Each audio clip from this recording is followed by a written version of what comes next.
മോള് പേടിക്കണ്ട. ഇനി അരുണിന്റെ ഭാഗത്തുനിന്ന് ഒരു ശല്യം ഉണ്ടാകാത്ത വിധം ഞാൻ ഈ കാര്യം ഡീൽ ചെയ്തോളാം. മോളോട് അയാൾ ഇനി ഒരു ശല്യത്തിന് വരത്തില്ല. പോരെ? എന്നാ ഞാൻ പോയിട്ട് വരട്ടെ അച്ഛാ. ഒരു 10 മിനിറ്റ് നിന്നാ ഞാൻ വേഗം റെഡിയായി വരാം മോളെ. അച്ഛൻ നിന്നെ കോളേജ് ഡ്രോപ്പ് ചെയ്യാം.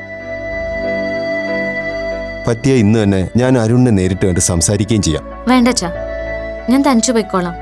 അരുണിനോട് അച്ഛൻ സൗകര്യം പോലെ സംസാരിച്ചാ മതി. എന്നാ ഞാൻ ഇറങ്ങട്ടെ. അമ്മേ, പോയിട്ട് വരാം. ശരി മോളെ, ഞാൻ ലഞ്ച് ബ്രേക്കിന് വിളിക്കാം.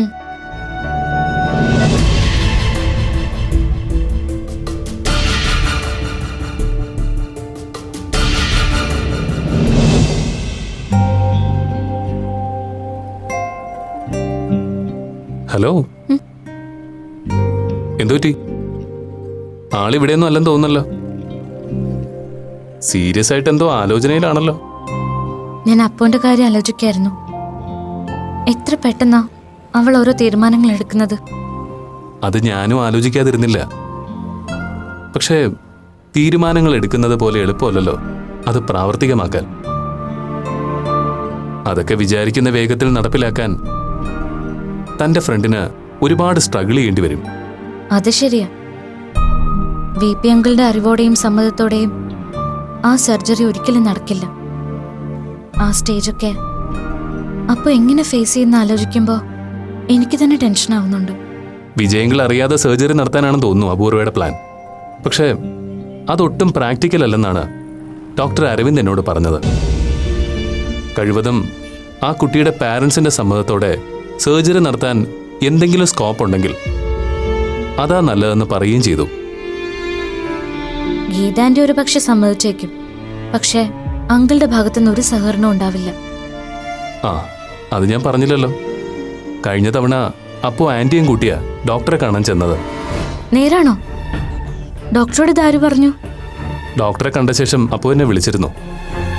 സർജറിയുടെ ഡീറ്റെയിൽസ് ഒക്കെ ഡോക്ടർ അരവിന്ദ് ഗീത ആന്റിയോട് ബ്രീഫ് ചെയ്തെന്നാ പറഞ്ഞത്. അപ്പോ ആന്റി അവളുടെ കൂടെ ഉണ്ടല്ലേ? അതേതായാലും നന്നായി. അത്രയെങ്കിലും സപ്പോർട്ട് അപ്പുന് കിട്ടുമല്ലോ. അങ്ങനെ ഉറപ്പിച്ച് പറയാറായിട്ടില്ല മാളവിക. അപ്പുവിനൊപ്പം ചെന്ന് ഡോക്ടറെ കണ്ടുവെന്ന് കരുതി ആ സപ്പോർട്ട് അപ്പുവിന് ഉറപ്പിക്കാറായിട്ടില്ല. മറുവശത്ത് വിജയങ്ങൾ സ്ട്രോങ് ആയിട്ട് ഒപ്പോസിഷനിൽ ഉള്ളതുകൊണ്ട് തന്നെ ആന്റിയുടെ സഹായത്തിനും പിന്തുണയ്ക്കുമൊക്കെ ചില ലിമിറ്റേഷൻസ് ഉണ്ടാവും.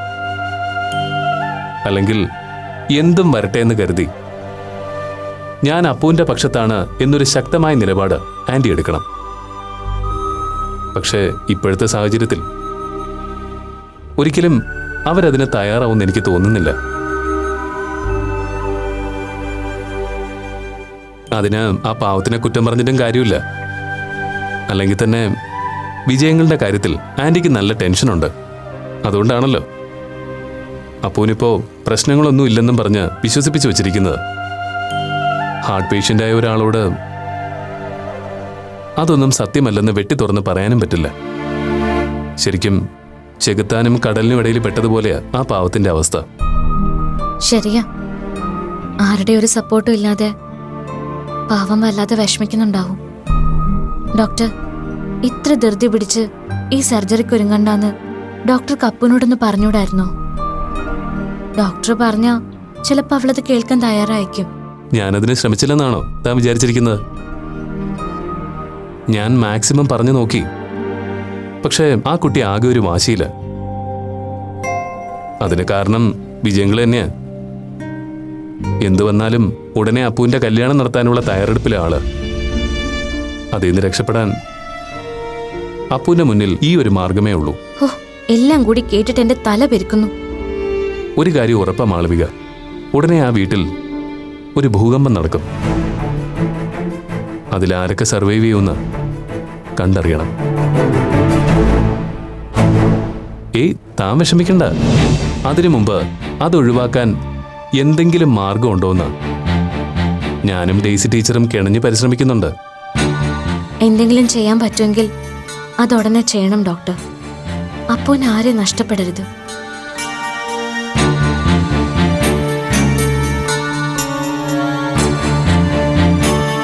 പിന്നെ എനിക്ക് തന്നോട് പ്രധാനപ്പെട്ടൊരു കാര്യം പറയണം. എന്താ? അതെ, മുട്ടിനുള്ള ഈ ഡോക്ടർ വിളിയൊന്ന് ഒഴിവാക്കണം. കേൾക്കുമ്പോ ഭയങ്കര ബോറാ. അത് കൊള്ളാം. ഡോക്ടറെ പിന്നെ ഡോക്ടർ എന്നല്ലാതെ വക്കീലെന്ന് വിളിക്കാൻ പറ്റുമോ? വേണ്ട, പക്ഷേ എനിക്ക് നല്ലൊരു പേരില്ലേ, അത് വിളിക്കാലോ. അയ്യോ, ഡോക്ടറെ ഞാൻ പേര് വിളിക്കാനോ?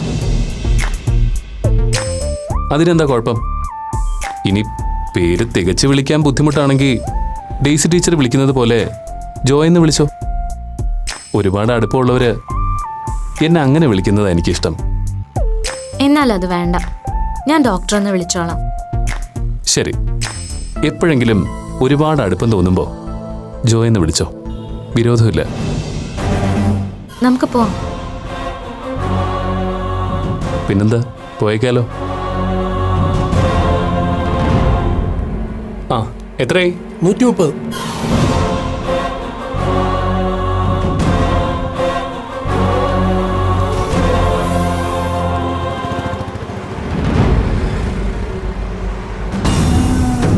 ഈ മുല്ലവള്ളി ആള് കൊള്ളാലോ. അടുത്ത തേന്മാവിൽ കയറി ഒട്ടിയിരിക്കുകയാണല്ലോ. ഇത് ഞാൻ ശരിയാക്കി തരാം മോളെ.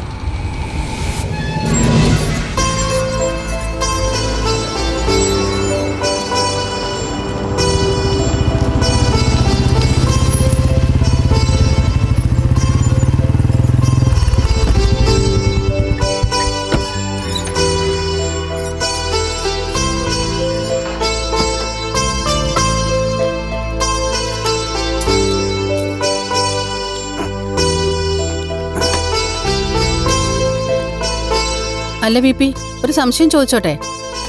നമ്മളിനി അങ്ങോട്ട് ഇവിടെ തന്നെയാണോ താമസം തുടരാൻ പോകുന്നത്? തനിക്കെന്താ അങ്ങനെ ഒരു സംശയം? അല്ല, 2-3 ദിവസം ഇവിടെ താമസിച്ചിട്ട് വീണ്ടും നമ്മുടെ വീട്ടിൽ നെഗറ്റീവ് എനർജി ആണെന്ന് വി പിക്ക് തോന്നിയാലോ എന്ന് കരുതിയിട്ട് ചോദിച്ചാ. വീണ്ടും ഒരു ഷിഫ്റ്റിങ്ങിന് ഉദ്ദേശം ഉണ്ടെങ്കിലേ പെട്ടിന്ന് വീണ്ടും ഇതൊന്ന് അൺലോഡ് ചെയ്ത് സമയം കളയണ്ടല്ലോ എന്ന് കരുതി ചോദിച്ചാ. ഓ, ഇയാളെന്നെ കളിയാക്കായിരുന്നു അല്ലേ? അതായത് ഇവിടുന്ന് കുറച്ചു ദിവസം മാറി നിൽക്കാന്ന് പറഞ്ഞത് എനിക്ക് തോന്നിയ മണ്ടൻ ഐഡിയ ആണെന്ന്.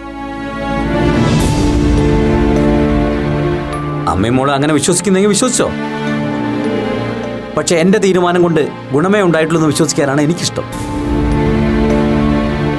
അതൊരു ഏകപക്ഷീയമായ അഭിപ്രായമൊന്നുമല്ല, സത്യം അതാണ്. നിങ്ങൾക്ക് രണ്ടുപേർക്ക് അത് മനസ്സിലാവുകയും ചെയ്തു. എന്നിട്ടും ഒരു ഗുണം ഉണ്ടായിട്ടില്ല എന്ന് സമർത്ഥിക്കാനാണ് ഉദ്ദേശമെങ്കിൽ ആയിക്കോ, എനിക്ക് പരാതിയൊന്നുമില്ല.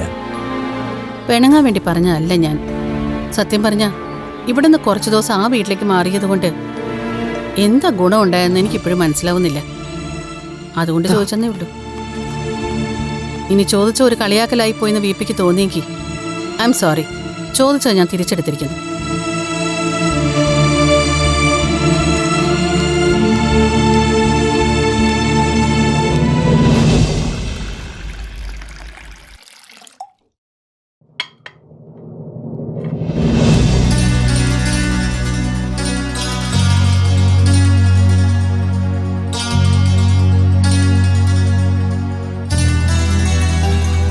എന്താ ആലോചിക്കുന്നേ? ഹാ, ഇത് കൊള്ളാം. ഇപ്പോഴും പിണക്കത്തിൽ എന്നോട്? പോട്ടെ വി പി, ഞാൻ വെറുതെ ചോദിച്ചാണെന്ന് പറഞ്ഞല്ലോ.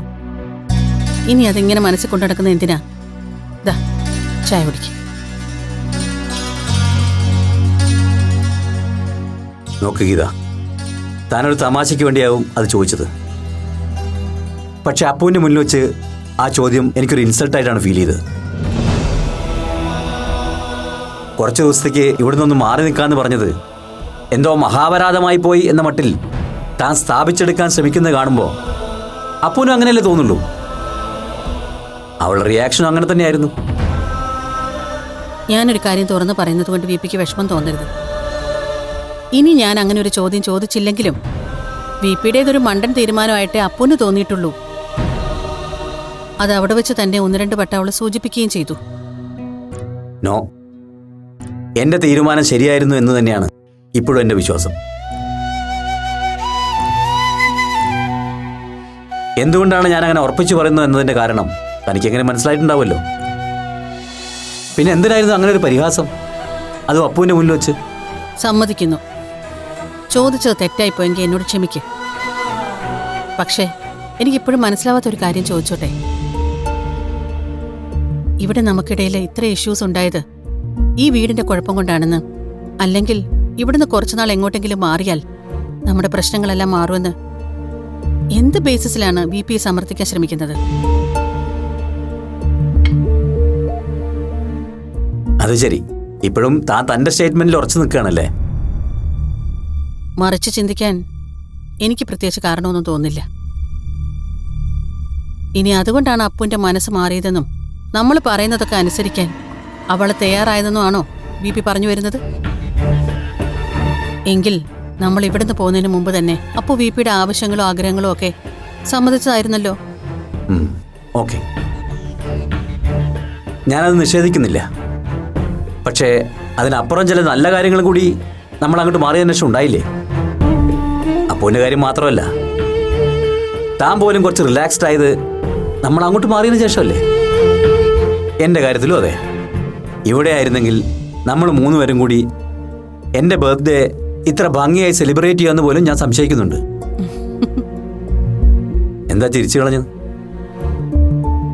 ഞാൻ പറഞ്ഞതൊക്കെ വെറും ബാലിശമായ കാര്യങ്ങളാണെന്ന് തോന്നിയിട്ടാവൂല്ലേ? ഏയ്, VPക്ക് വന്ന മാറ്റം ഓർത്ത് ചിരിച്ചെന്നേ ഉള്ളൂ.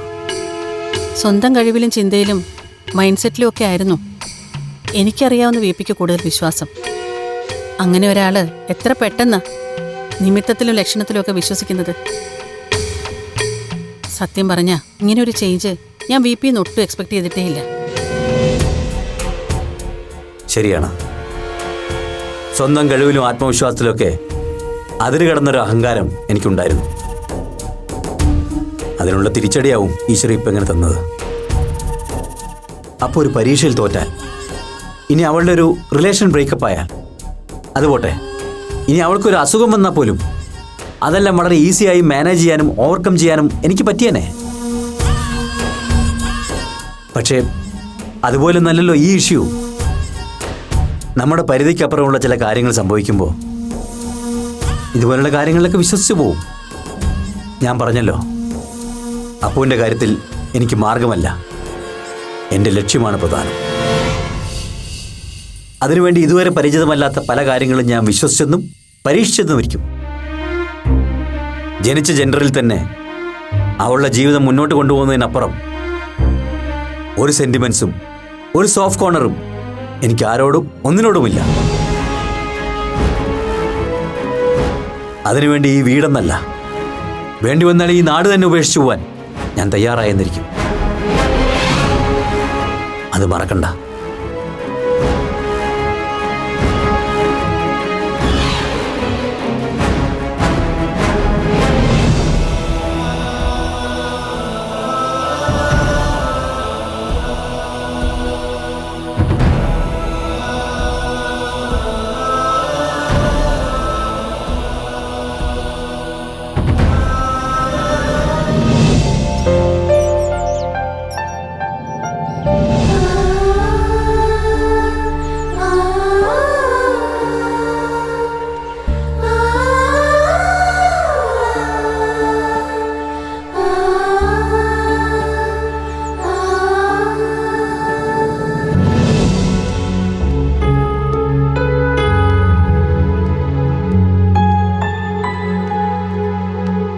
അപ്പോ നീ ഇതൊന്നും ബാഗിന്ന് മാറ്റിയില്ലേ?